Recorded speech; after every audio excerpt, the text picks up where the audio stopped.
talking about making a decision. The fact is you have discretion, right? Whether or not to seek a warrant on somebody, even though you have probable cause that they committed a crime. Isn't that the case? I would agree that you can. I'm just saying, just because you can doesn't mean you should. You always should. I hear you. I hear you loud and clear. Just because you can doesn't mean you should. Correct. Right? Correct. And that applies not just to charging a person with a violent crime or deciding to have them arrested or charged with a violent crime. It goes with someone who's committed a misdemeanor. Right? Just because you can arrest them doesn't mean you have to. Would you agree?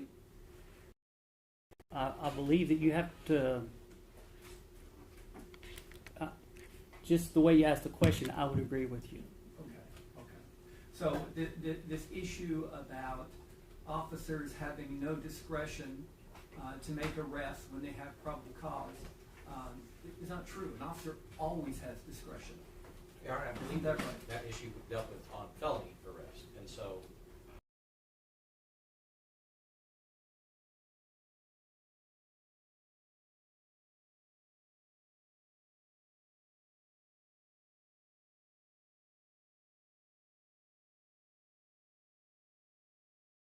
I do know there have been occasions when officers have ran across individuals that had warrants for speeding tickets, and they've elected to not arrest, and officers have gotten in trouble. So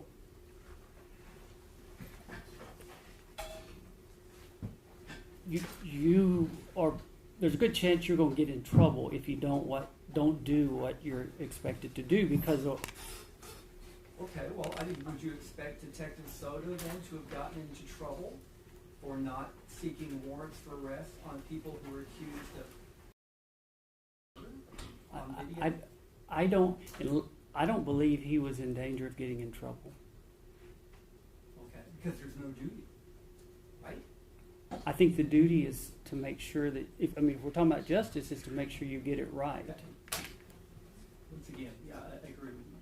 So, with respect to Melissa Perez, Okay. when officers made that fatal decision, ultimately, to go into her apartment to arrest her, they didn't have a duty to, did they?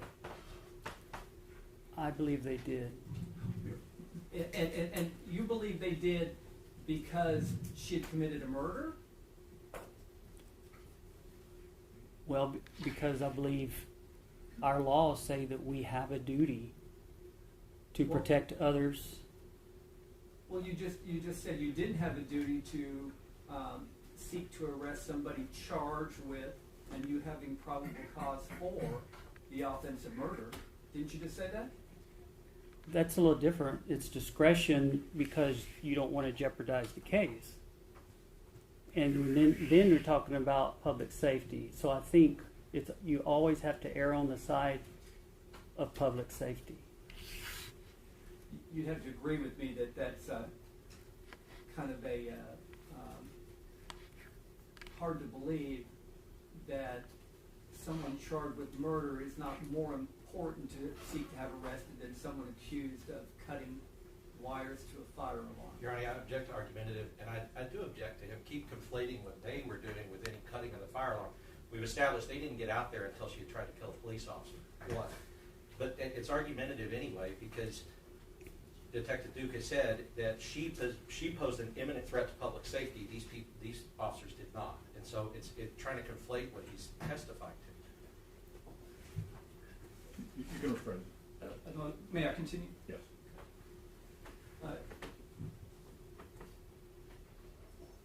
Would you agree that the offense of murder and the actions of causing someone's death is a greater public concern than someone cutting wires to a fire alarm? Just tell me, what do you think?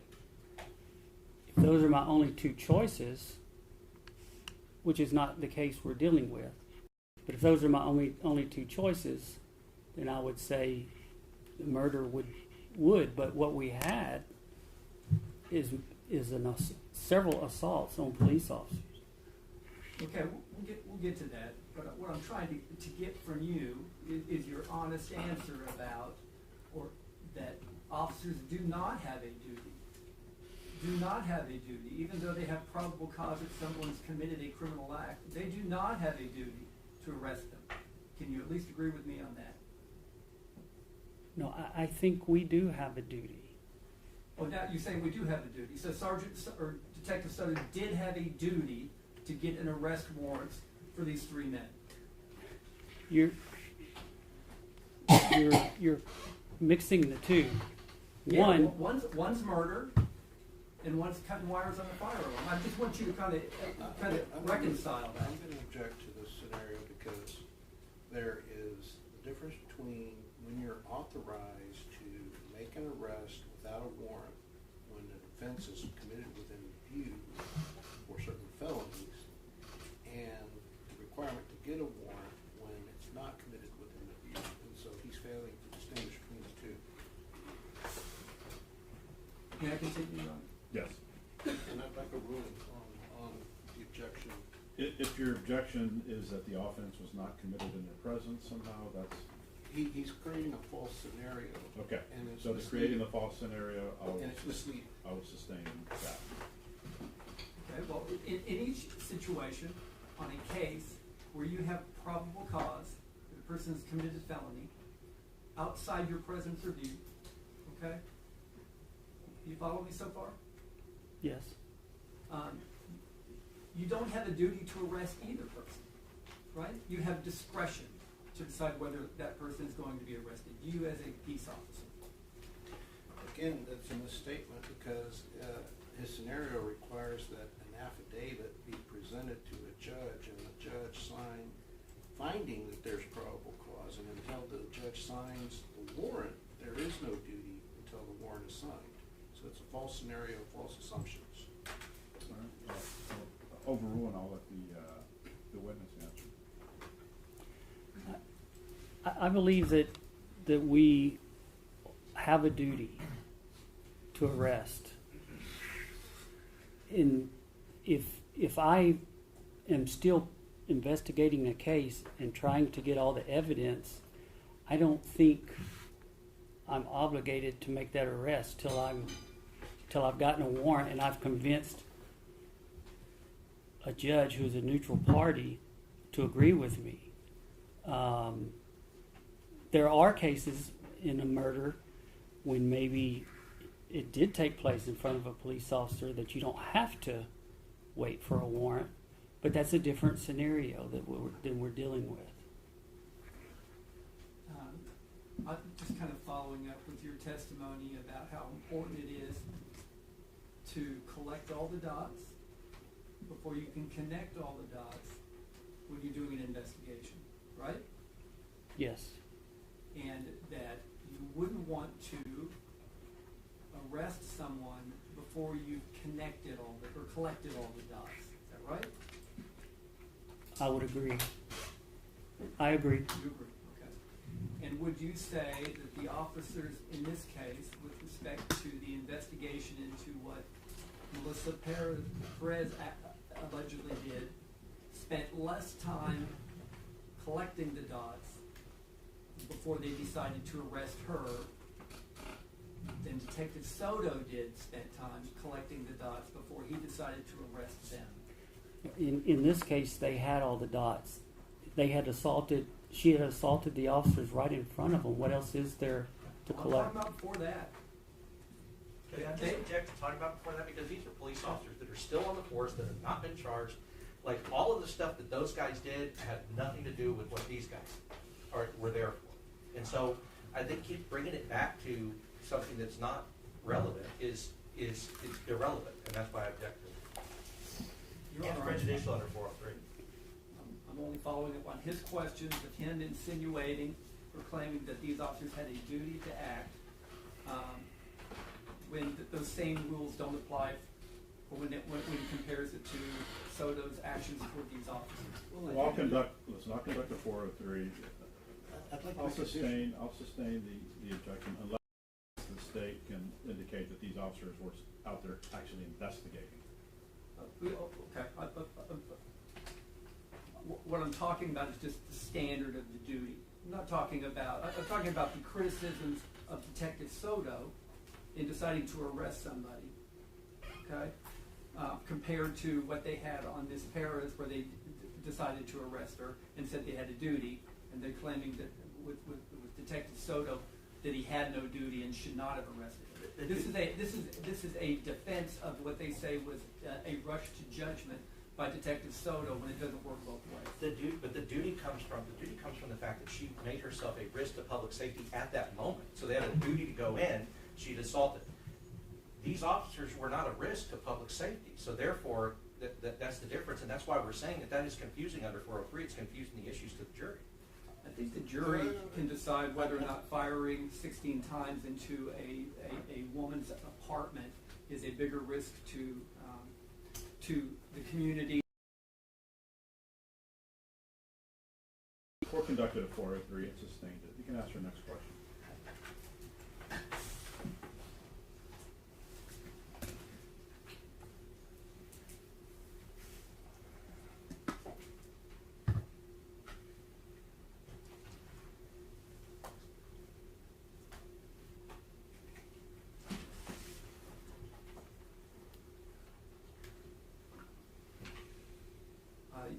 You talked about the actions of Melissa Perez that you could observe on the videos, and you characterized her actions toward Officer Salinas as a intent to kill him.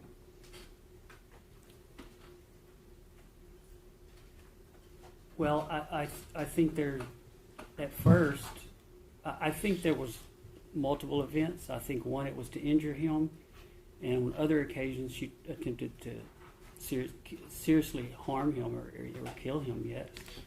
Okay, well, her purpose in running him away from her window was to keep her out of her apartment. Would you agree with that? Calls for speculation, state of mind. So what was the objection? Speculation is the state of mind. What her purpose was. If he doesn't know, he can answer that. Would you agree that her purpose in running it, that Officer Jonathan Salinas was to prevent him from entering her home? I don't agree. You don't agree with that? No. Okay. Would you agree that her purpose in taking the hammer outside the window and moving it back and forth at him was sending it as a threat and a signal to him, don't come back into my home? Would you agree with that? Objection, Your Honor, is irrelevant given the court's ruling on the fact that 38.03b does not give a person the right to resist arrest, and we've already had rulings on 9.41 and also rulings on the Castle Doctrine and other rulings, and this is improper. He's also objecting to state of mind. I'll allow the question. And then also the state objected to any expert opinion about the state of mind of the other, of another. That's exactly what he's asking now.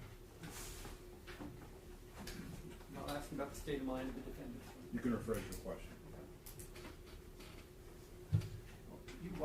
You watched the video in which after Officer Jonathan Salinas withdraws from the window, right? You remember that? Yes. You watched that? Yes. Right? And in that period of time, she puts her hand out the window and moves the hammer kind of back and forth, right, outside the window? Remember seeing that? I believe she swung it at him. Okay. It wasn't at him because he wasn't at that location she was making the gesture in. Is that right? He wasn't in that spot. She wasn't within reach of him when she did that. Would you agree with me? I believe it was an assault on the officer. An assault by contact? An assault by I threat? think she- An assault by what? I think using a deadly weapon. Okay. Was it an attempt to kill him? I think it could have been, yes. Okay. Do you believe that as much as you I'm sorry. Do you say that with as much emphasis you do the rest of your testimony, that you are confident that she was trying to kill him at that moment? I think she was willing to do whatever she had to do to not go to jail. Okay. And then she followed that up with what? She threw, well, there was a couple of times, a couple of assaults with the hammer, and then she threw the candle at him. Okay, and you said, get your quote here, she was very accurate in throwing the candle. Is that what Correct. you said? Correct. That's what I wrote down as your quote. Did I get Right. that down correctly? You did? Okay, meaning that she was aiming at what she hit. Yeah, I've got to believe that, yes. Right? I mean, is that what it means? If she was accurate in throwing the candle, it means that she hit what she wanted to hit. I believe so. Right? Okay. And would you agree that her striking him with the candle in the arm was not a exhibition of deadly force, only force? Agreed. Right? It did not cause him bodily injury or serious bodily injury, right? Bodily injury, but not serious bodily injury. Right. And not death. Right. Right? And in none of the videos that you saw did she express to anyone standing outside those windows her intent to harm any of them, did she? Not verbally, but her actions did. Oh, I asked you if she expressed it to anyone. Yes, her Expression can actions. be verbal and nonverbal, so this is argumentative. Okay, I'll ask you first. Did she express it verbally to anyone surrounding her in the entire time that officers were surrounding her apartment? Did she express her intent to hurt anyone? I didn't hear it verbally, no. Didn't hear it, right? Right. And you listened to all of it, right? Right. Right. The only time that she expressed in nonverbal terms her intentions to cause someone injury was when they tried to go into her apartment. Would you agree? Yes. The only time. Yes. And she, other than hurting Salinas by throwing that candle at his arm, she didn't hurt any of the other officers the entire time during that whole ordeal. Would you agree? But she attempted to, but no one was harmed, luckily. Okay, well, let's talk about the Villalobos incident, right? Where Officer Villalobos leaned into the window at 151 thereabouts, right? You know the moment I'm talking about, right? His first leaning into the window. When the other officers told him to watch out, watch out. Right. Yes. The officer told him to watch out, and he fully extracted from the window to the side behind the wall, right? Yes. And then you can see her running up to the window, right?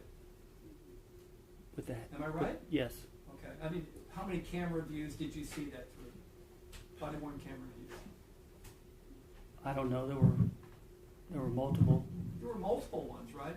And not on any of them did you see her with the hammer raised, with the hammer swung, with him being anywhere near her hand and a hammer. Would you agree? No, I think he was. She was near him with the hammer. I'm sorry? She was near him with the hammer. How close was she then when you say near him? Give me an estimate how far away he was. He was on the porch, so it was certainly within 6 feet, 5 feet. Okay, 6 feet. But did you see her with the hammer raised? Well, she swung it. Well, did you see her swing it? In fact, you didn't on any of the videos see her swing that hammer. Am I right? Yeah, I can't say for sure. That's pretty important, isn't it? I mean, in all the reviewing of the videos you saw, would it be important for you to have been able to pinpoint a time when she swung or threatened Officer Villalobos with a hammer? Well, we know she did. His head was in the door, and she was running at him with it. So he was he was in danger. This is 10 minutes later you're talking about? It was before. Oh, Villalobos. I was thinking Villalobos. of. Okay. I'm talking about Villalobos. Yeah. Yes. Right. So would you agree with me then that there is no video evidence from multiple videos, from multiple body-worn cameras, of when Villalobos is extracting himself from the window, then Maria Perez, Melissa swings a hammer at him, or they were close to threatening him with a hammer.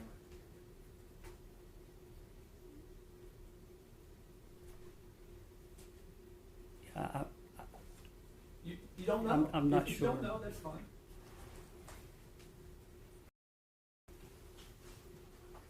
And in the seconds and minutes that follow, what does Villalobos do then? Well, he backs out. Okay. Well, first of all, he stands. May I, Your Honor? Yes. He stands in the patio, right? With the window here, and the wall here, and the door here, right? And he has his foot up against that door. Would you agree with me? Yes. Right?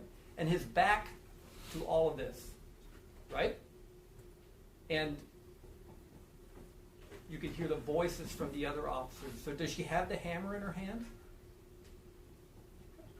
What are the officers saying?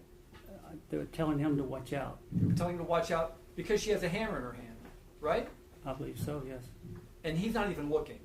He's not even afraid, is he? Judge, I'm going to object to whether or not he was afraid. He had other officers that had lethal force trained on her and figuring that out.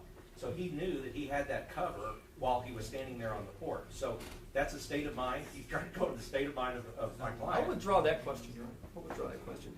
He's standing there, though, right? Who's in control of whether that door opens? Well, Who is in control of whether that door opens? I think you could argue either way Between who and who? between the officer and Ms. Pettis. Do you believe, based on your training, your experience, you're watching those videos, that Melissa Perez could have opened that door with Nathaniel Villalobos having his heel against it? I think you could make the argument that she could have. Her 130, 140 pounds? Running at full speed and turning the knob and pushing it open, I think you could make that argument. Okay, would you make that argument? I'm suggesting it, yes. Go.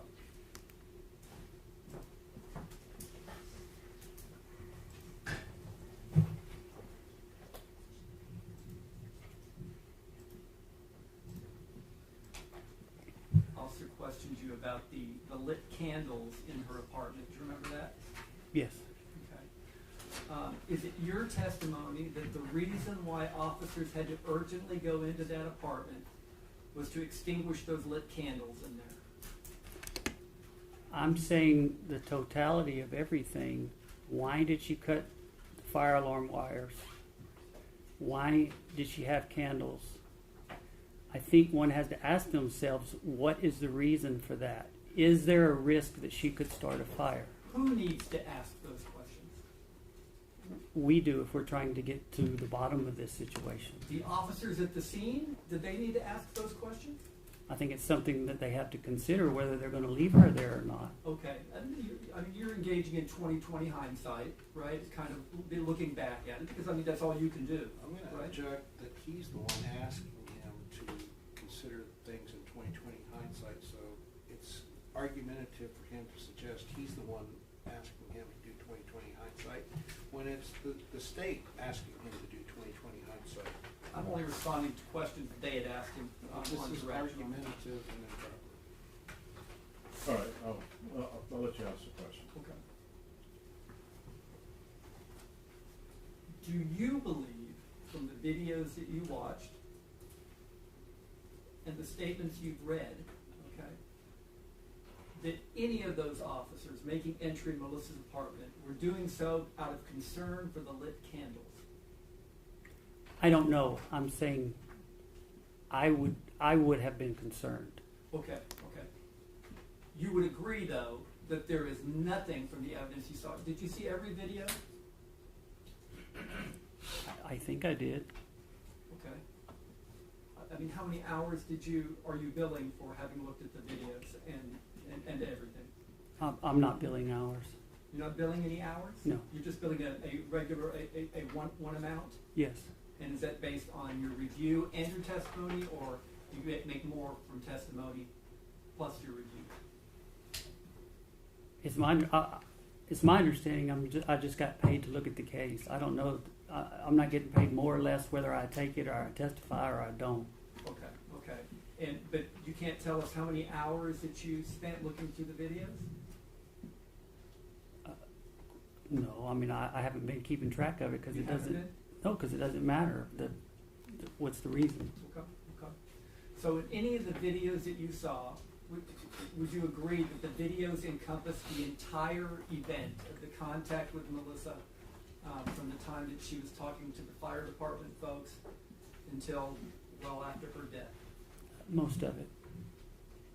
Most of it? I mean, Yes. the entire time period, right? But it covers the time span. Okay. And would you agree that during that entire time period, there wasn't one voiced concern from any officer about the lit candles in her apartment? I didn't hear any, no. And did you, in any of the videos that you saw thereafter, them going through the apartment, blowing out candles out of their concern for the lit candles being in the apartment? No, but you can clearly see candles burning in the apartment, and then later they're not. Yeah, and as they're walking through, they're doing life-saving measures, there are candles burning, and everyone, it's not important, right? Well, at that point, it's not. Yeah, yeah.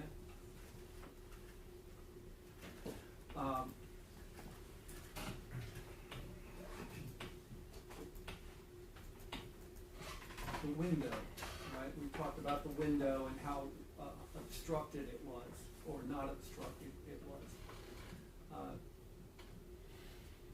From what you could view from the video, on watching the various angles, could the TV that was in front of that window have been moved or pushed over by someone's hand? Could it have been? Yes. I didn't see that happen. It did not happen. I agree. Well, you, like me, maybe not as much like me, remember TVs when they were big old heavy structures, and now they're not, right? Correct. Okay. Would you agree that someone could have taken their hand and moved that TV away from the window? And us not seen it? No, No. body cam? No, I'm saying, could officers have taken their hand and moved that obstruction away from the window? You mean if they wanted to make entry? I'm not understanding your question. Well, instead of Villalobos reaching through the window to unlock it, could he have more easily taken his hand and pushed that TV out of the way from obstructing that window? Yeah, I don't know how heavy the TV. I'm not sure if that could happen or not. I mean, maybe. I don't know. And what would that accomplish if he had? It would have alerted her because it would have made noise. Okay, and then what else would it have accomplished? Well, it would have removed any restriction that it may have caused. And would that removal of the restriction made it easier to maybe tase her in her front room? It may have given them more access to her, but you still have the issue of going hands-on with her.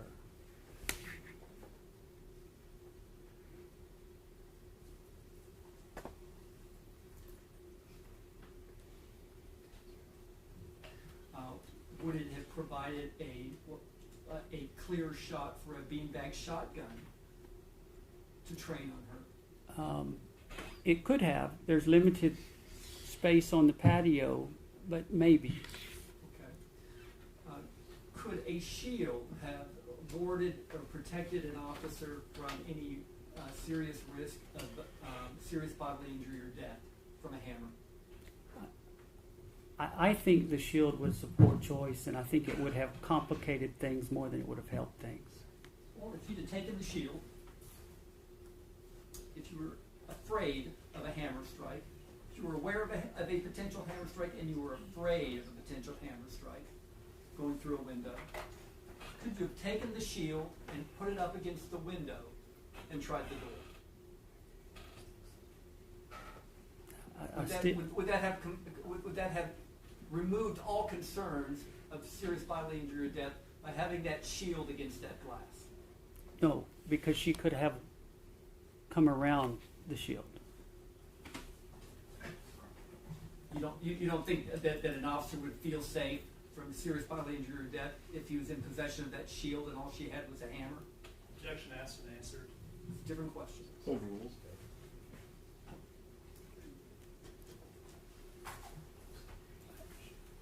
I don't think that's appropriate application of the shield.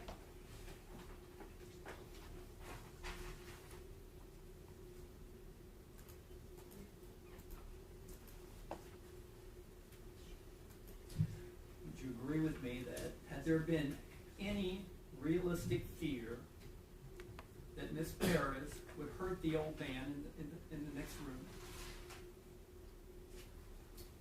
would you expect, with the abundance of officers that were there at the scene, I think up to 15, that someone would have been assigned next to that man's window to look after him? Would you think that would be the reasonable choice?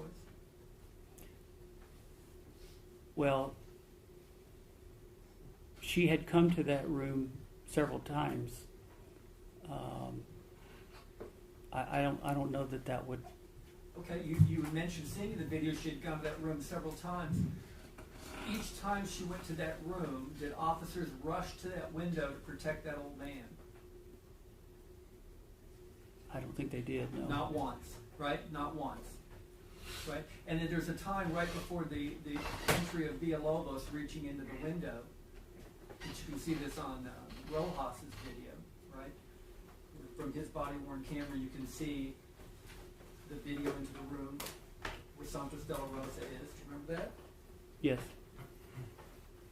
And he's narrating as this is going on. And he says, look, she's coming, she's got the hammer, and she goes into the room with Santos de la Rosa with the hammer in her hand. Did you see that? Yes. Does Officer Rojas immediately or at all go to that window? Go to Mr. de la Rosa's aid? I don't think so. He does not, does he?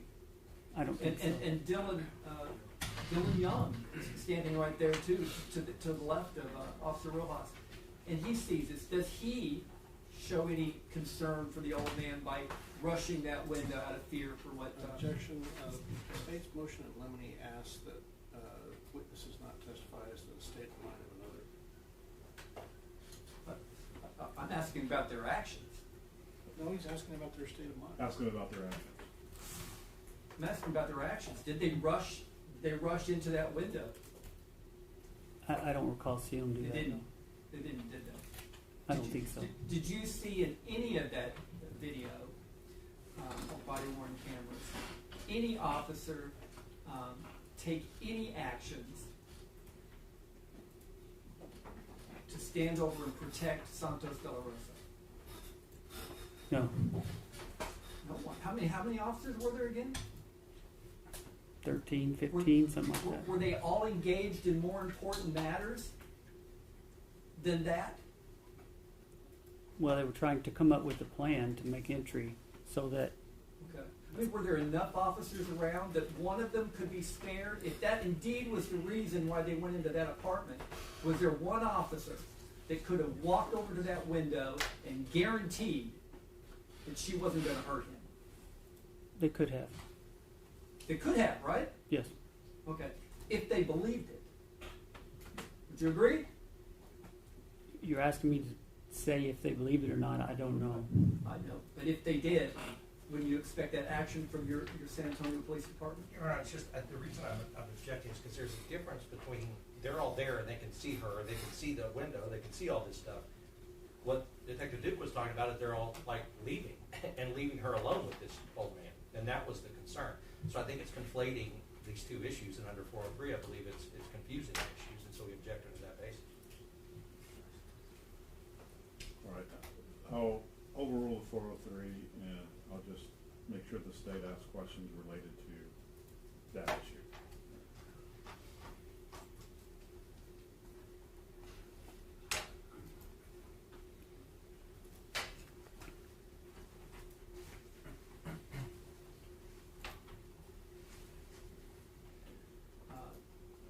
Detective Duke, when you were still with the San Antonio Police Department in 2022, did you attend the in-service Yes. I'm gonna object to this line of questioning. This gets into our objection that we filed, which the court ruled in our favor if this was improper. Gets into tactics. This is a course that was not TCOL certified, and not everybody attended it. It's not relevant. Not all of the officers attended it. It's not relevant. And we know that it's gonna ask questions assuming facts that have been proven not to be true. This course is inapplicable to situations where someone is engaged in criminal conduct, is armed, and is not alone. She was with someone, she was armed, she was not suicidal, and she had engaged in violent criminal action. So this line of questioning is inapplicable. And as we said, it was not TCOL certified at the time it was taught. Didn't become TCOL certified until June of 2025. Your Honor, I'd just like to make a note that in respect of the court's ruling in limine, I didn't ask any of these questions about it. We stuck to the investigation and how the investigation was performed. I would have asked those questions before Mr. Lynn was able to, but I was in respect of the court's ruling. All right, so I just caution the state to be careful with any doors that might be opened on that. Understood, Your Honor. I'm trying to address, because you testified at length about whether or not the officer's actions were reasonable. Would you agree? Yes. Okay. Your basis for making those decisions isn't simply your own personal experience. You've been trained, haven't you? In the law of what they can reasonably do and can't.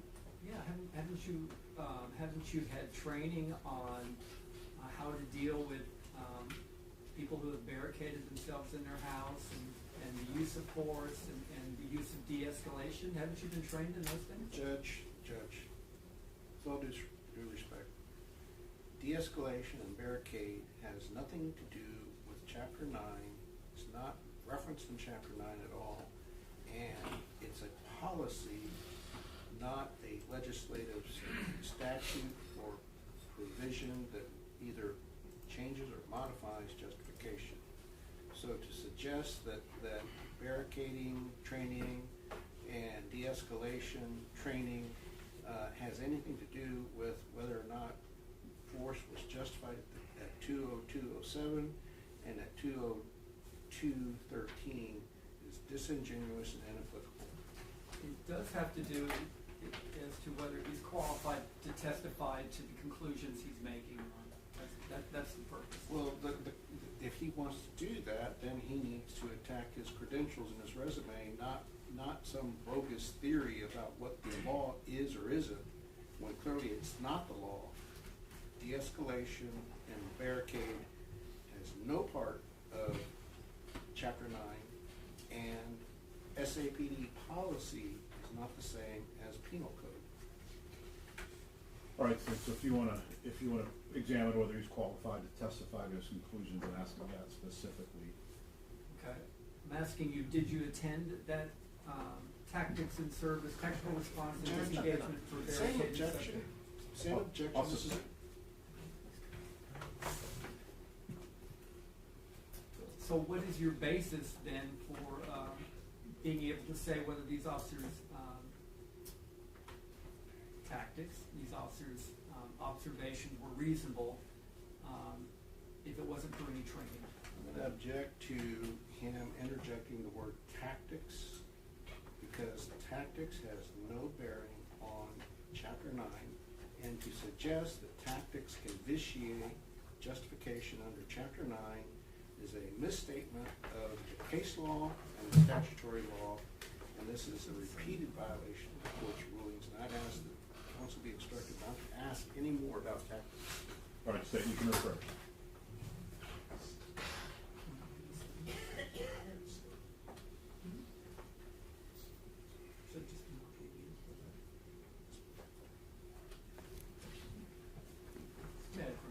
Yes.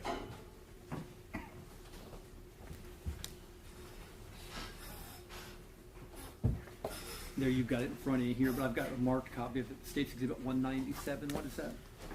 It's affidavit for arrest warrant.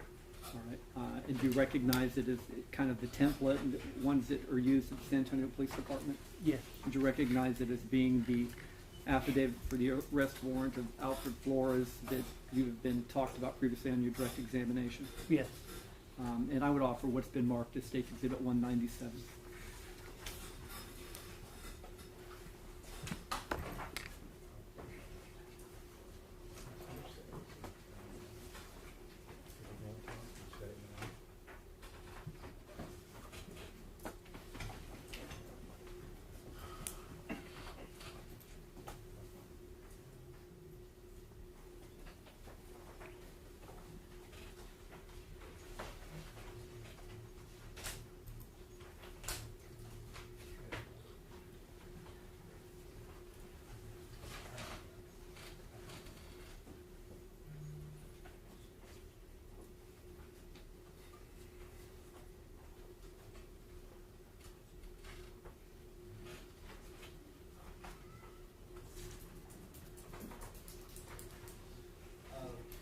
Your Honor, on behalf of Alejandro Eleazar, we would object on the grounds that it would open the door to our request for judicial notice that we previously made. And we don't really have an objection because we actually expect that Mr. Touchy can come, the magistrate can come and testify about the detective lying to him. So, Your Honor, I object to these testimonial objections, the speaking objections. It's 100 times now. He's been doing All right, that. so we had one no objection, and we had one objection related to opening the door on the 202 issue. Is that right? Yes, Your Honor. And Your Honor, my means for offering this is optional completeness. Mr. Cifuentes went over this with him, what was missing from it, and almost line by line in his direct examination with Detective Soto earlier. And then Mr. Goss went over it with this witness just a few minutes ago about what's in it and what's not in it. What's the response to that? My response is that if they introduce that, then they've opened the door under 202 to the matter that we're asking the court to take judicial notice of. Because what we're arguing is the matter that we want to introduce is relevant about essentially refuting the veracity of this. The document we want to introduce will refute the veracity of this document. So by introducing this hearsay, they're preventing us from introducing evidence to refute it. And they're opening the door to allowing us to refute the evidence. Your Honor, under the rule of optional completeness, if you admit and introduce and read from nearly this entire document on his cross-examination of Detective Soto, the state, in fairness, should be able to show the rest of the document for the jury to consider the context of it. He was scolding Detective Soto for not including enough information in this affidavit, and the jury should have the opportunity to see what exactly he put in the affidavit then. So state, would that open the door to that 202 issue? Has nothing to do with that issue whatsoever. Your Honor, I think they're mistaken because what our point in cross-examining Soto was that the document 197 states 197 is untruthful. And what they're essentially going to do is make an offensive use of privilege to preclude us from refuting a privileged statement by not allowing us to refute the veracity of this document by the 202 matter. These speaking objections make it even more relevant and more probative for it to come before the jury, for them to claim that there's information here that are not credible, then the jury ought to be able to see it. Well, we've already made that point through cross-examination, but if they're going to try to say that it's truthful, we should be allowed to offer extrinsic evidence to show that there's been a determination that it wasn't truthful. All right, so what I'll do is I'll sustain the objection, and I will make a determination that the introduction of the hearsay document would open up that document related to the 202 issue. May I ask him questions about it from the same document that they gave him, which is actually the same item? Yes. Okay.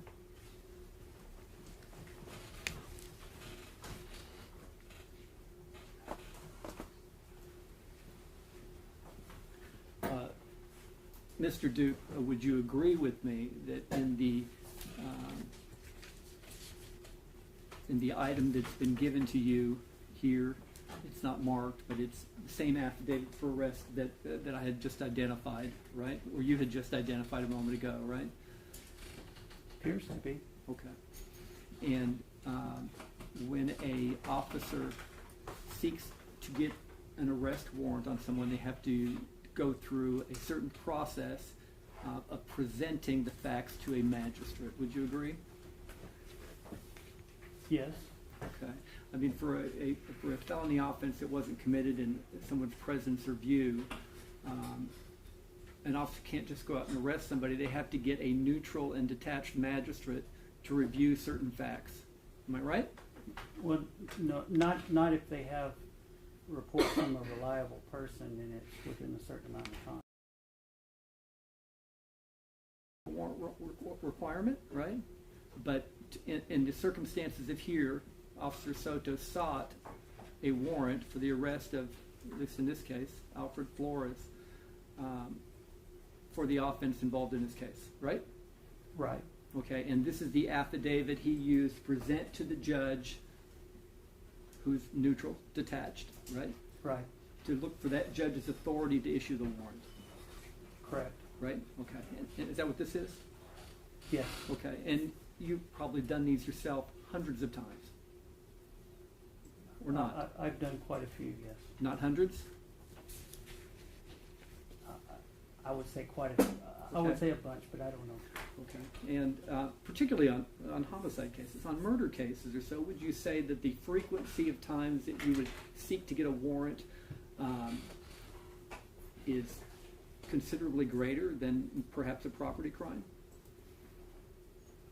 For me personally, Yes. or you, Yeah, I'll ask for you personally. I don't know that I don't remember getting a warrant for a property crime. Well, you were never a detective in any property unit, right? No. Okay, and you wouldn't have got a warrant when you were a patrol officer. No. That was always something that you needed to get permission from somebody higher up to That do. would be working out of class. Right, right, okay. Now, you had described probable cause. Would you agree with me that your definition of probable cause was inaccurate? No. Okay. You would describe probable cause, the burden of proof of that as being 51%, or more likely than not. Is that what you said? More likely, yes, more likely than not. Okay, in fact, that's not the definition of probable cause, is it? I Your believe Honor, that's that. the definition of probable. So, probable does mean more likely. The legal standard of probable cause, Your Honor. All right, you can go ahead and ask. Okay. That's the definition of preponderance of the evidence. Would you agree? I would agree, but I also believe for something to more likely have happened than not, if it's equal, then it's 50-50. If it tips the scale to be more likely, you're not going to find 51% in the legal book, but I believe you can interpret it as being more likely than not to have tipped the scale. Well, probable cause just means a reasonable belief that a crime existed. It's a lesser burden than preponderance of the evidence. Would you agree with me? Well, my opinion is it's always tipping the scales and more likely to have happened than not. That's Okay. my understanding. That's your understanding. Right. Okay? So your understanding is the definition of probable cause is actually at the level of preponderance of the evidence. I believe them to be the same. Okay. Okay. Yeah. Well, there's a document in there. We'll show that later. All right, it's about 3:30. Let's go ahead and take a short break. Let's make it as short as we can so we can finish off the day. All right, for the jury.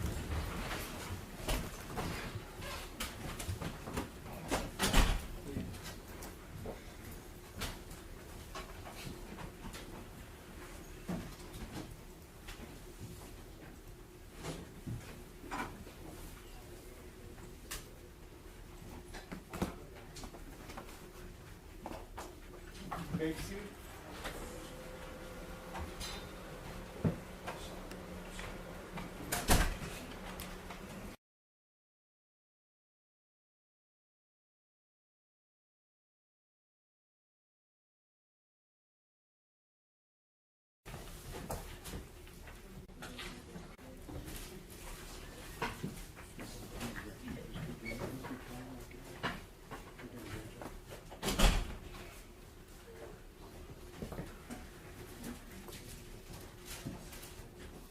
Oh, I'm sorry. Do you have tape? Yeah.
Why do you have so much stuff?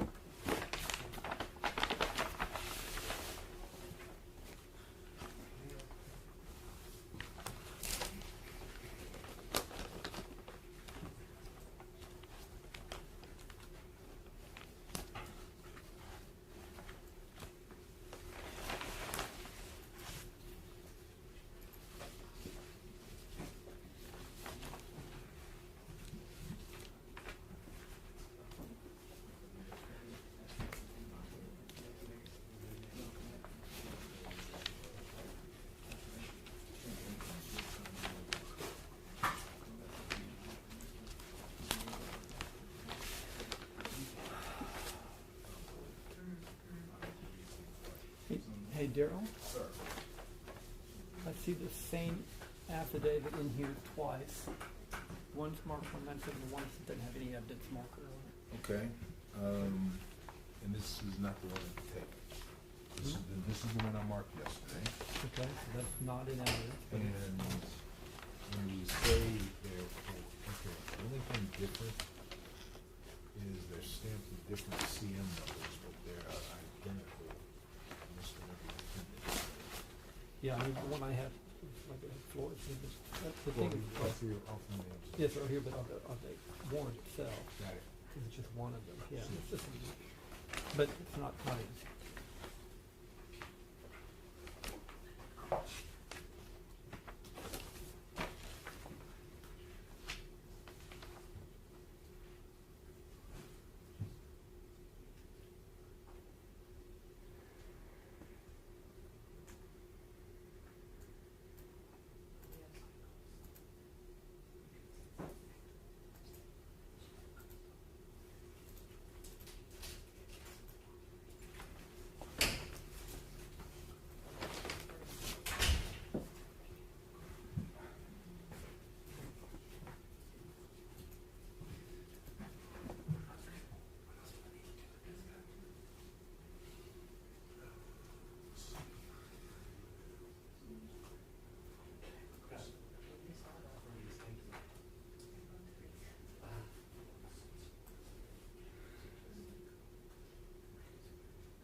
not during my cross-examination, that's all.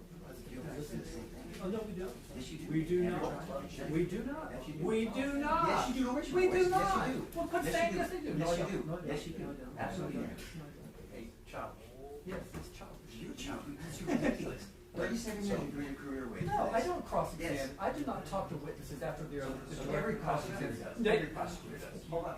You don't know They're that. experts. You don't know that. Yeah, experts.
issue to raise outside the presence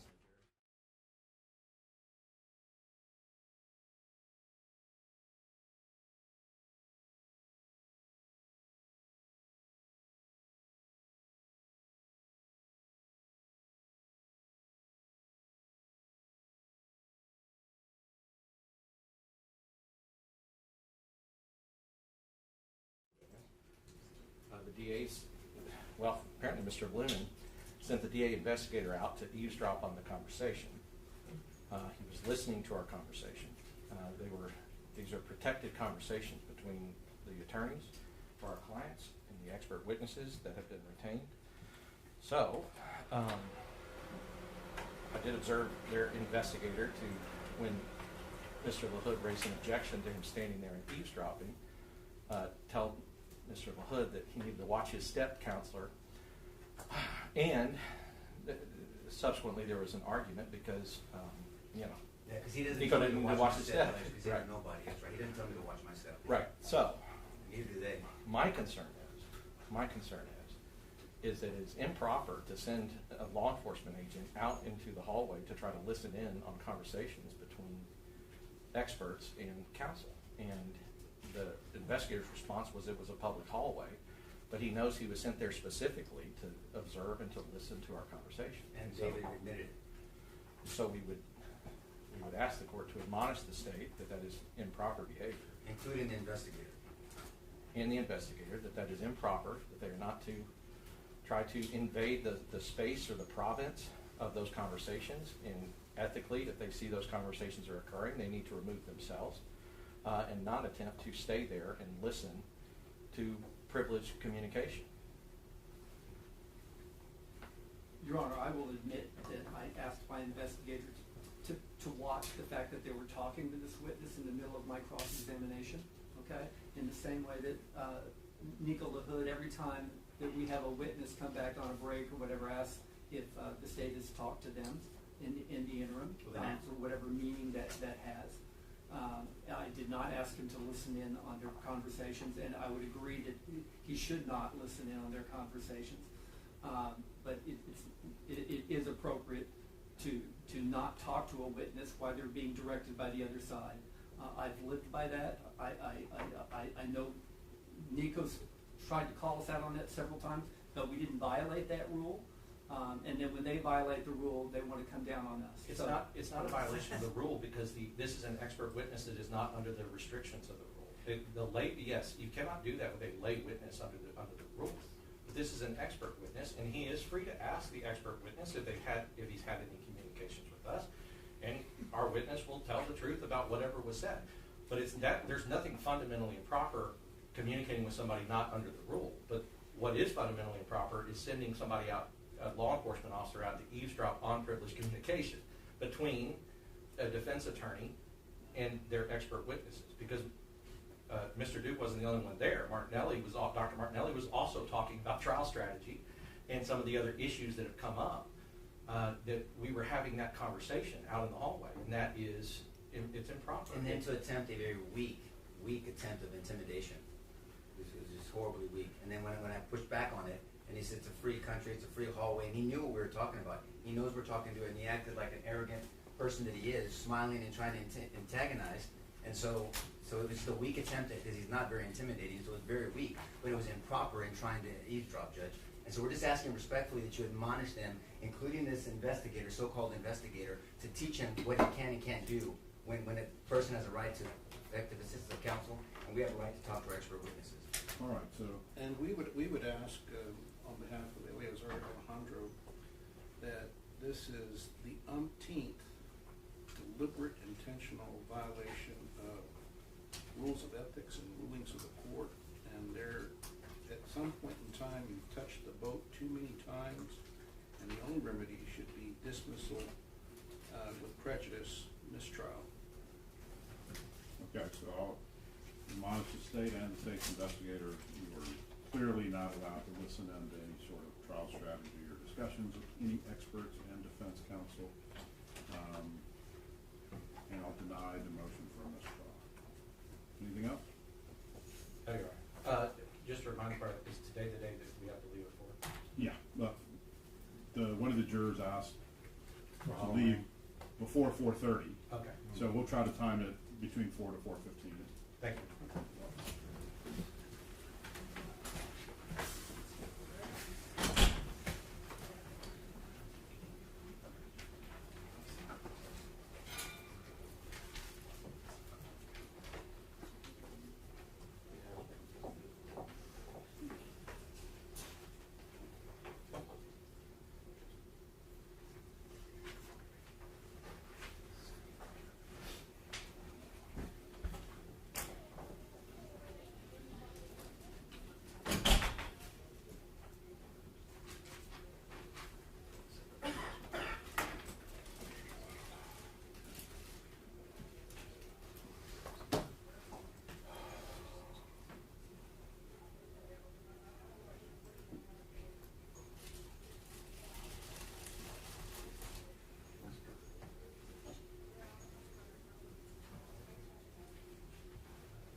All rise for the jury.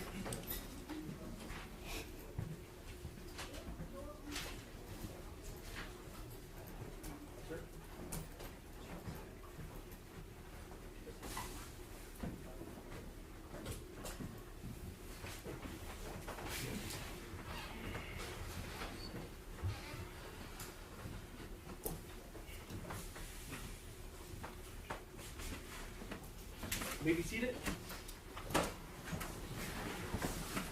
All right, welcome back, members of the jury. State, you can continue. Thank you, Your Honor. Mr. Duke, during the break, did you meet with the defense attorneys and talk to them about your testimony? We talked about probable cause. Do you have a correction about, do you understand what probable cause is now? I'm sticking to my answer. Okay.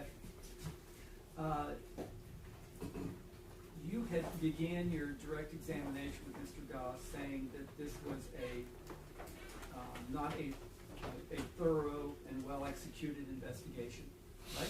Right. Okay. And then when he'd asked you kind of the details, what I remember you going into was the fact that the fire access door wasn't fingerprinted, there was no DNA taking off of that, and then the measurements that were made inside the window, inside the apartment. Correct. And I didn't hear anything else. What in your opinion was so botched and ill investigated? As you recall, or maybe you recall, I explained to the jury how important it was to get as much information from eyewitness testimony or eyewitnesses that were there as possible. And there were things that he could have followed up on that he didn't. There were other witnesses he could have followed up with, the 911 caller that he didn't. So, and we talked about the importance of gathering that information. I don't know if you Okay, recall. well, would you agree? You went through all of this investigative work product, didn't you? Yes. Did you see that statements were indeed obtained from all the officers that were out there at the scene? They either wrote a report or did a statement. Is that right? Yes, but that's different than having a two-way conversation or trying to get more information, because it seems like there was some things that were unclear. So what you're talking about are follow-up conversations, because for them to have kind of given a statement, they were in a conversation. It's not my understanding that the detective is the one that took the statements from the other officers. Okay. But, Is that incorrect? well, is it your understanding from the materials you looked at that those officers that were at the scene all either wrote a report or gave a statement, a typed statement or a written report of their observations, duties, and observations during that time? Maybe I misunderstood. I was talking about a two-way conversation of gathering information. Okay. So you think something more than what was done in that case? Yes. Right. And then with respect to the 911 callers, did you see in there that the neighbor was talked to? I saw that she made the 911 call. Okay, well, you And didn't there see was- the video then where he interviewed her? I didn't see that video, no. Okay. Who interviewed her? Him or a detective with the investigation. Did you not see that? Yeah, I didn't see that. And you know, one of the 911 callers was Daisy, the sister-in-law. Right? Did you heard her testify, right? Well, you talking about way after the fact? No, she was interviewed that day. No, I'm talking about the 911 call. You know, she made a 911 call that I day. know, that's what I said, way after the fact. Not way after the fact. This happened that morning when she saw it on the news. But I mean, it wasn't in a close time span of when the incident occurred. Okay.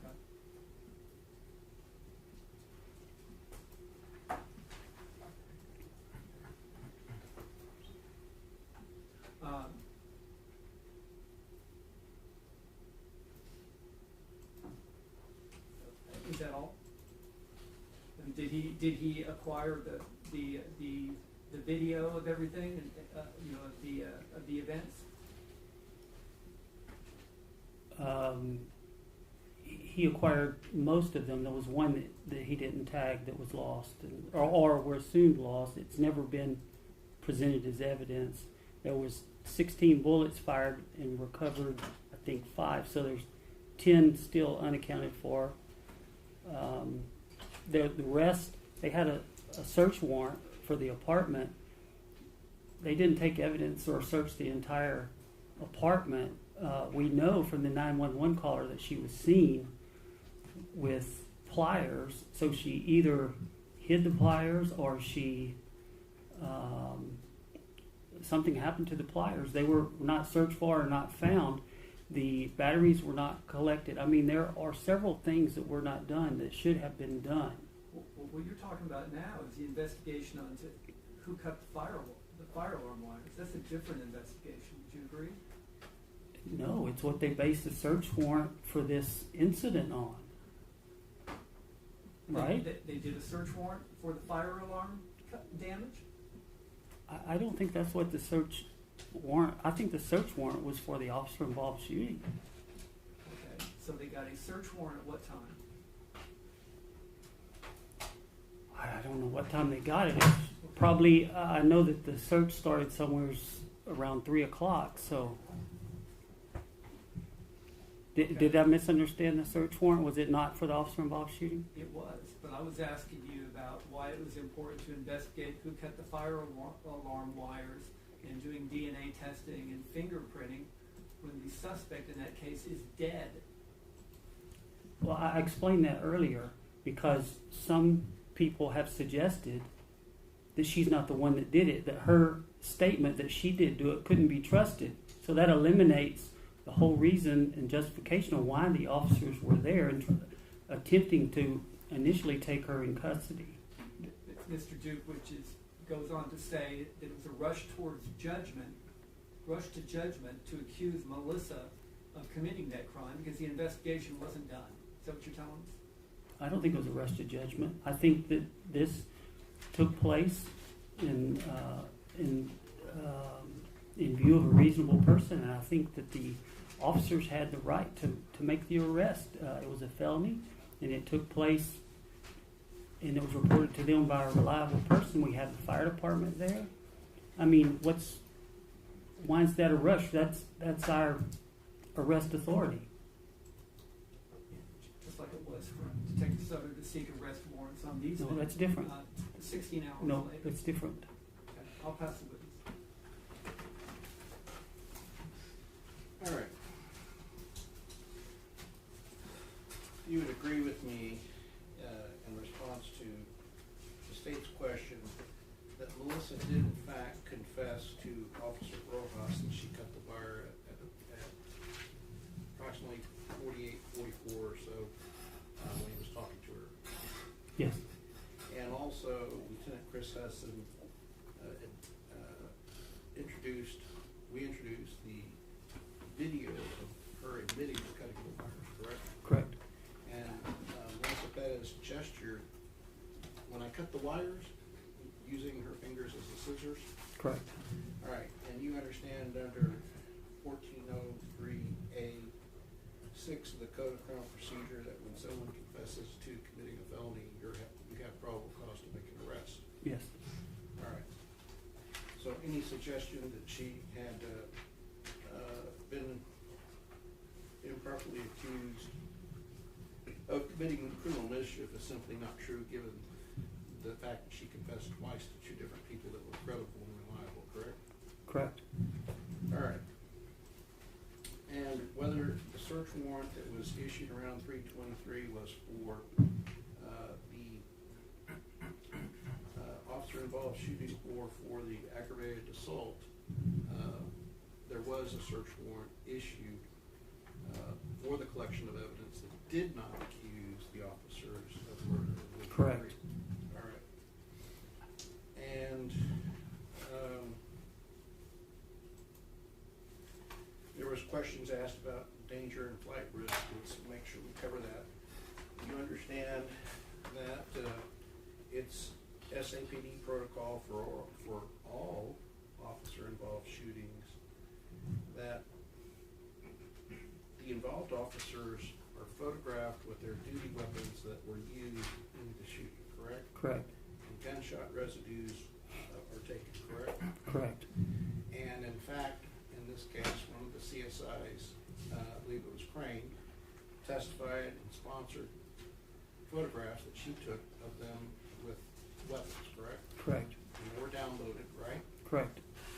And you understood that after these photographs were taken and after the body camera footage for the day was uploaded into the Axon servers, that they went to give statements, correct? Correct. And that they gave statements somewhere in the range of 6:45 to 8:30 or later that day, correct? That sounds about right. And that after each one was interviewed by the officers, but by the detectives in the shooting team, that per protocol they were reissued new weapons from the armory located within public safety headquarters, correct? Yeah, I don't know if it was the armory or the ready room, but they were reissued weapons. And when I say armory in the PSHQ, I'm talking about the ready room. Right. So you're correct, I misspoke, but they were reissued weapons from the ready room. Correct. And so would you agree that it doesn't make sense to reissue weapons to people who are criminals that might be a danger to the public or might be a flight risk? Correct. Have you ever known the San Antonio Police Department to reissue to police officers weapons when they believe that they're criminals and that they believe they're a danger or a flight risk? No. All right. So would you say, based upon the fact that they were reissued weapons, we can dispense with any argument that they were a danger or flight risk? Yes. All right. And they were asked questions about whether or not you reviewed videos. Were you provided transcripts that were made of the body-worn cameras? Yes. And did you review those transcripts with the body-worn cameras? Yes. And were those transcripts accurate? Yes, appeared to be. And would you agree with me that the transcripts assisted you in looking for information to see whether or not Detective Soto's investigation was complete, fair, and impartial? They assisted you in that regard. Yes. And those transcripts were not made by the San Antonio Police Department or by Detective Soto. Would you agree? Yes.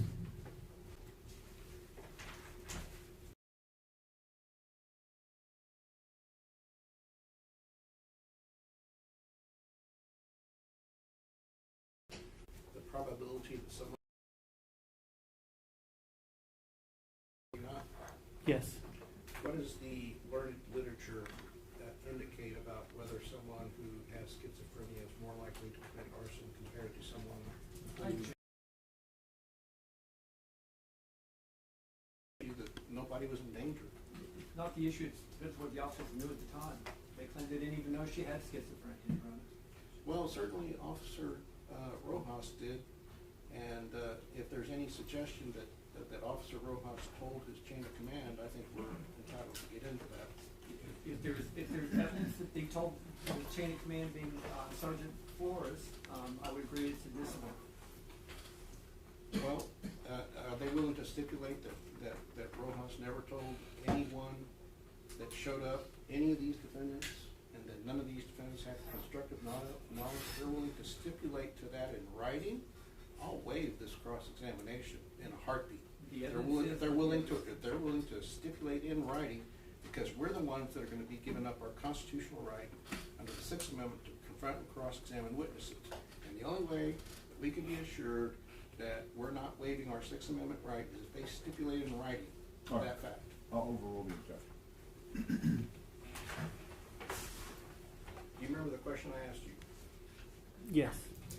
Is there any evidence that you're aware of that Officer Ramos communicated to Alfred Flores, Eleazar Alejandro, or Nathaniel Villalobos that Melissa Perez had schizophrenia? Rojas. I don't recall him being told that.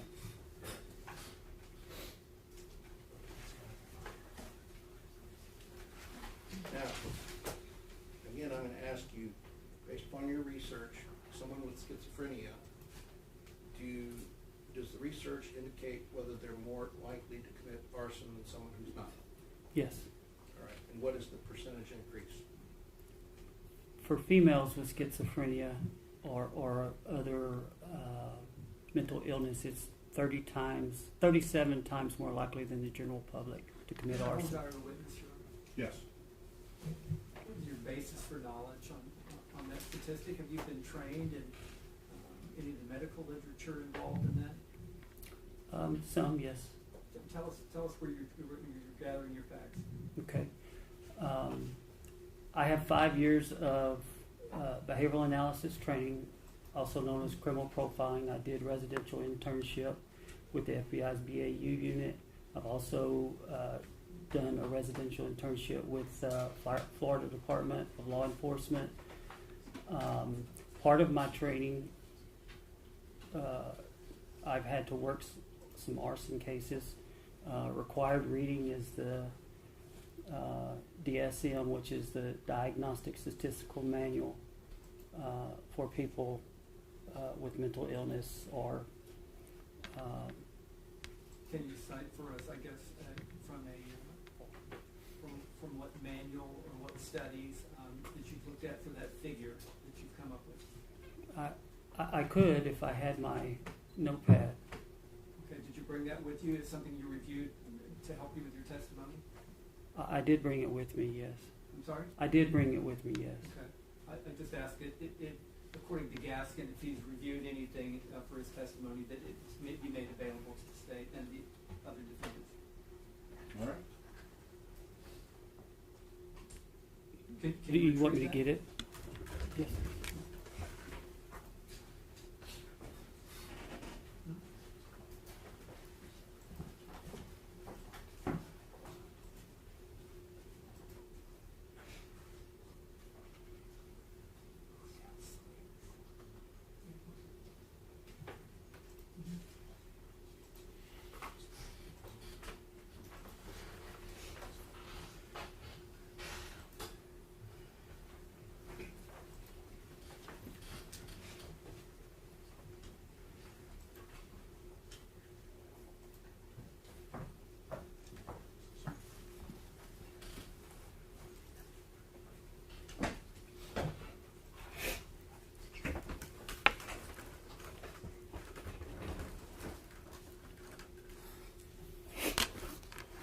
Okay. I guess my question was, do you have like a learned treatise from the people in that science that have documented those statistics? Do I have a what? Kind of a learned treatise or writing or publication from a scientific manual or magazine? Yes, or there's. study? I have 2 publications. May I ask you? Sure.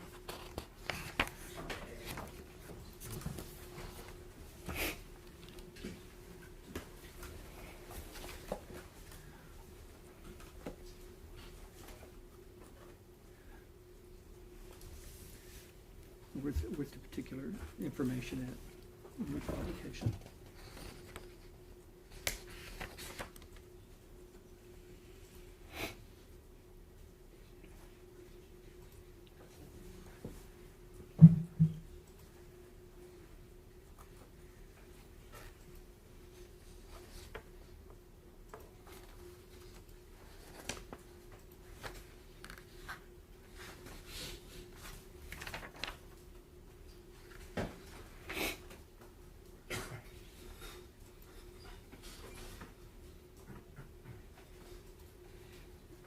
Ratios for men, for some reason, women are higher than females. Okay.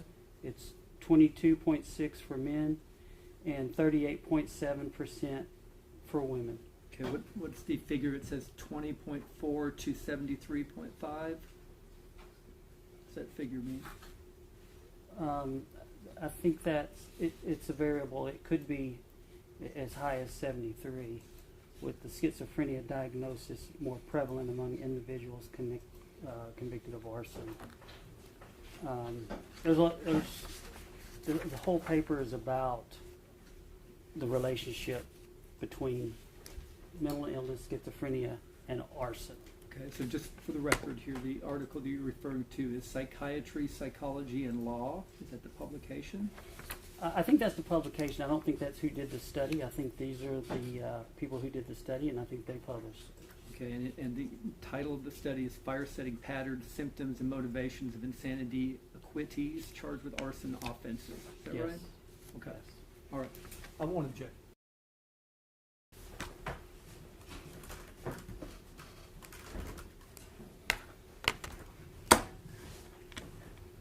Defense? I just wanted to make sure the state's finished with their war order. I am.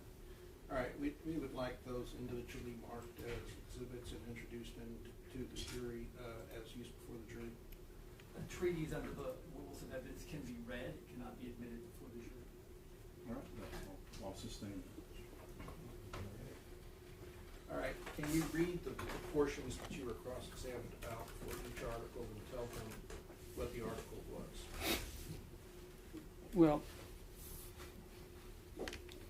there's two studies, one from the National Institute of Health, and then the other one that Mr. Lunan quoted. But it says there's a strong correlation between fire-setting behavior and mental disorders. There shows a dire need for extensive and detailed collaboration between psychiatric experts, legal practitioners, and fire services. So there's definitely a correlation between mental illness, schizophrenia, and arson.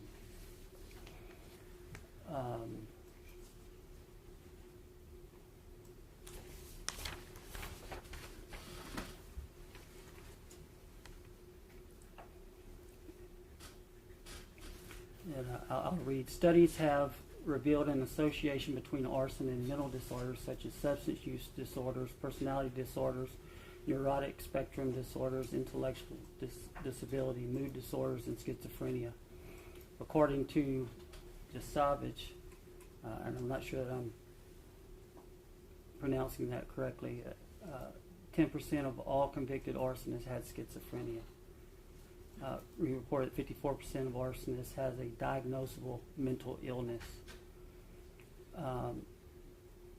And mentally ill arsonists set more fires than the non-mentally ill group. Ritchie and Huff, quoting people who did the study, concluded that 90% of arsonists had a history of mental health issues. And it looks like you're going to the next article. Well, yes. And what's that next article? It's the one that Mr. Lunan quoted. What's the name of it? Psychiatry, Psychology, and Law was the publication, and the name is Fire Setting Patterns, Symptoms, Motivations of Insanity Acquittances. Could you read the relevant passage, paragraphs that address that issue?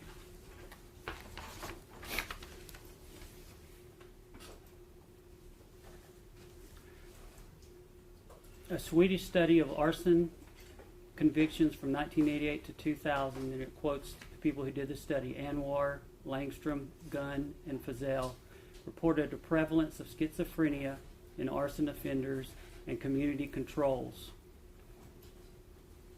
And then it goes on to say that the adjusted ratios for men is 22.6 and for women 38.7. And that is compared to the general public. All right. I want to move on to another issue, the attack on Jonathan Frazier by Melissa Perez. Do you remember when I played for CSI, Jonathan Slinas? Do you remember when I played for CSI, Yvonne Diaz, body worn camera of Jesus Rojas at approximately, I believe it was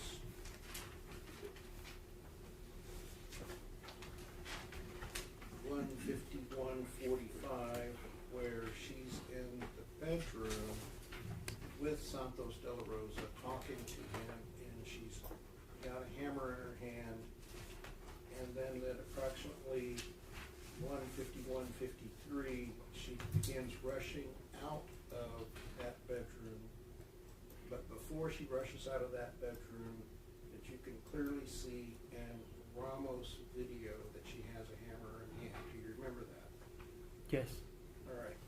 And then within 3 seconds, she presents herself at the window where Nathaniel Villalobos was inside, correct? Yes. All right. And so during the time that she's running, do you recall that in that video, people were yelling out, "Hey, watch out, B, watch out, B, she's got a hammer." Yes. Right? And so in response to, "Hey, watch out, B, she's got a hammer," he removes himself, correct? Yes. And that was similar to how events transpired with Melissa Perez and Jonathan Salinas, correct? Correct. And so even though you did not see her swing a hammer in any particular video, you do recall that Maria Salinas said she almost hit you, dude, right? Right. And she drew down on Melissa Perez for probably 20 to 30 seconds, you recall that? Yes.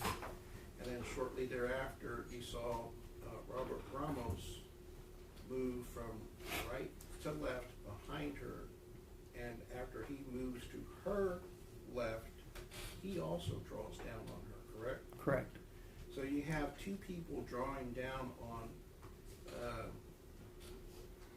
Melissa Perez when Nathaniel Villalobos has his foot on the door, correct? Correct. And you also hear Melissa Perez yell at that time, "I don't care, fight me," right? Correct. And then later, at 1:57:38, you see, and we played for the jury many times on different videos, I think I finally got it memorized, she used her left hand and used a thumb and finger to indicate that this is how close Melissa Perez came to striking Villalobos in the head, right? Yes. And you remember officer, or actually Detective Hoppers saying that at that moment, it's conceivable that Maria Salinas may have seen the swing of the hammer, but the body camera didn't capture it, correct? Correct. And also, Vince Gomez, about a minute later, is talking to Rich Cardonieri and Andrew Lamb. And while he's talking to them, he shakes his hand. She missed by this much. And his palms are facing each other in front of his face. And they're about 5 to 7 inches apart, correct? Correct. And his body camera did not depict the hammer swing, but he stated that he saw that, right? Correct. And when you told the state that it was incumbent upon Detective Soto to ask details about why they made that statement, is that what you're referring to in terms of not doing enough of a follow-up investigation? Yes. All right. Now, I want to make sure that I also understand another matter that has always troubled me about the affidavit.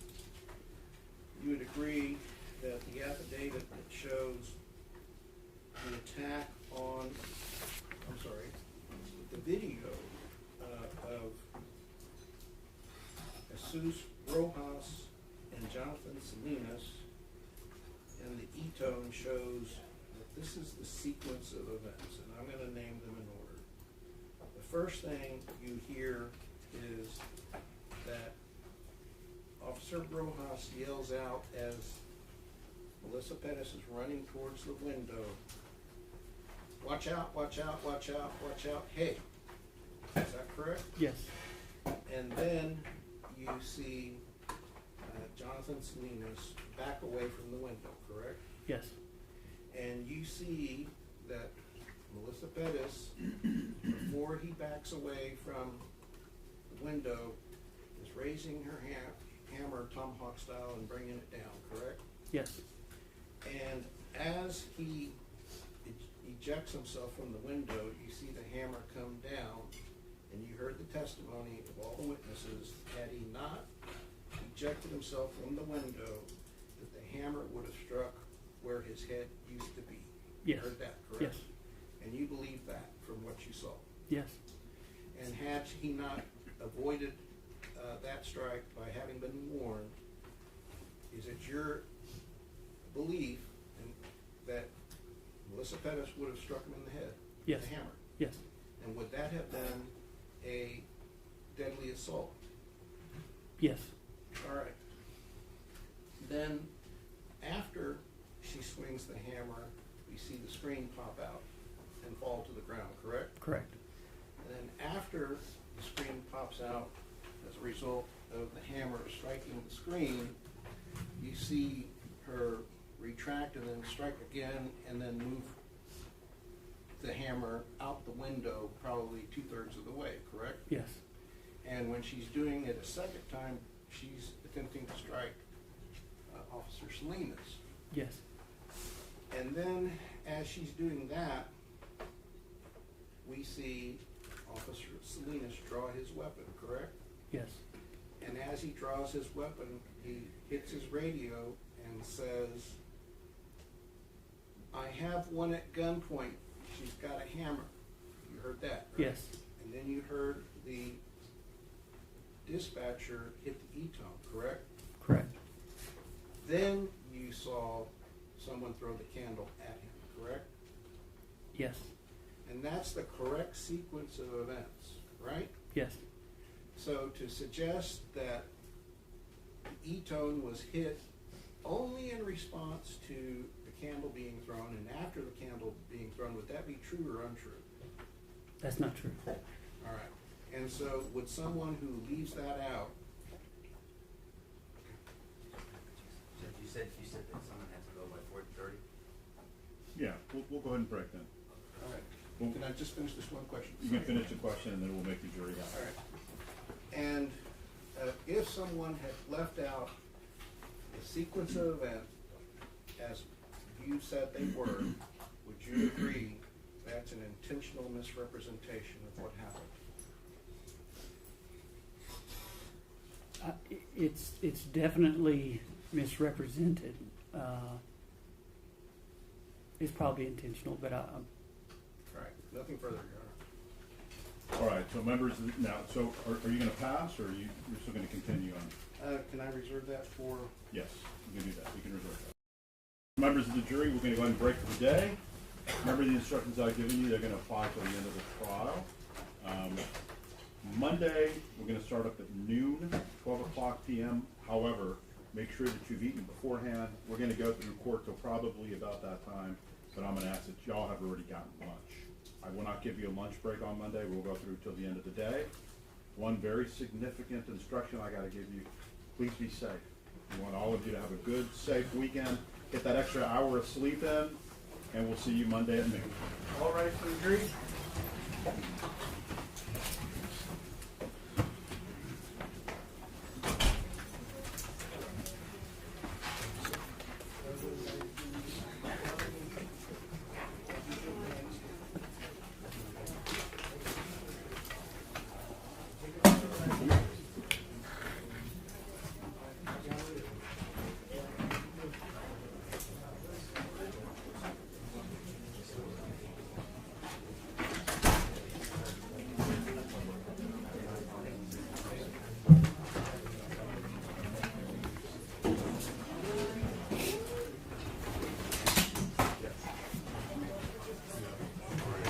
Yes, sir.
You know what, it was early. No, I was